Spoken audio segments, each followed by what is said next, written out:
Bonjour à tous, ravi de vous retrouver pour cette interview spéciale où je réponds à des questions. Bon visionnage. Comment gérez-vous votre budget et vos finances en tant que dessinateur-projeteur? Alors j'imagine que cette question, donc c'est plutôt en tant que freelance. Donc effectivement, il faut gérer déjà le fait qu'on va payer des charges. Donc il faut évidemment pas tout dépenser, sachant que 24-25% va partir en charge. Donc pour dire, le quart de ce qu'on gagne va partir.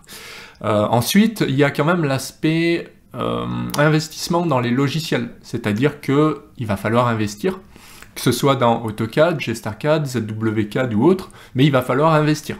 Il va falloir investir également, pourquoi pas, dans un logiciel de facturation, si besoin.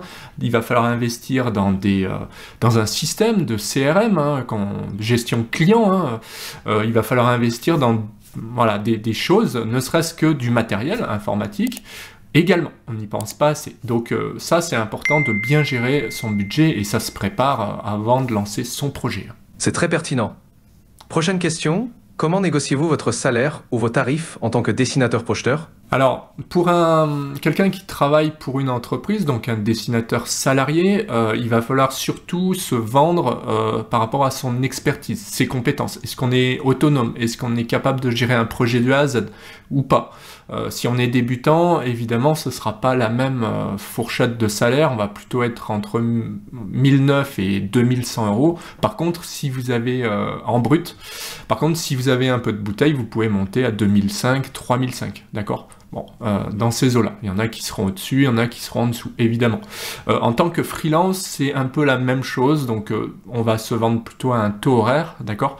Certains seront à 50, voire 45, et d'autres vont carrément taper dans les 70 euros. Il n'y a pas de mauvaise méthode. Donc, on va dire que ça va surtout dépendre des compétences. Qu'est-ce que vous êtes capable de faire?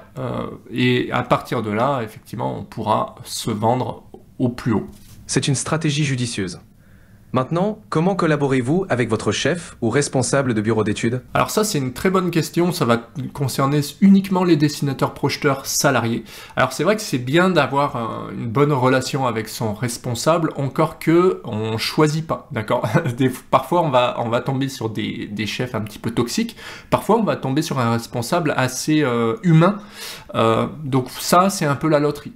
Je dirais, soit ça se passe bien, soit ça se passe pas bien. Dans ce cas-là, je vous conseillerais d'aller voir directement ce qui se passe à côté ou ailleurs. Ça, c'est clair. Par contre, ce qui est sûr, c'est qu'il faut rester courtois, il faut garder une bonne relation parce que le responsable est celui qui gère beaucoup de choses quand même. Donc effectivement, parfois, c'est pas facile pour lui. Donc il faut quand même essayer de se mettre à la place des personnes. C'est ce que je recommande tout le temps. Et il faut aussi montrer surtout de l'intérêt. On peut se tromper, on peut faire des erreurs, on peut ne pas réussir tout de suite, mais il faut montrer de l'intérêt et plus vous montrerez de l'intérêt à votre responsable, mieux ce sera. Mais encore une fois, si vraiment ça va pas, moi j'ai vu des chefs épouvantables, il faut partir quoi. C'est un bon conseil de rester professionnel et de toujours montrer de l'intérêt. Merci pour ces réponses précises et éclairantes.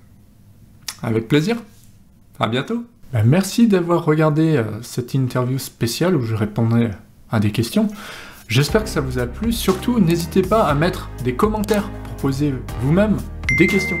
Et surtout, n'hésitez pas, c'est par ici, à vous abonner à la chaîne, c'est très important pour me soutenir, laissez un pouce bleu, pensez à suivre mes outils, formations, il y a même des ressources offertes, donc ça peut être sympa, sinon vous avez des vidéos à votre disposition. Moi je vous dis à bientôt, en vidéo, ciao.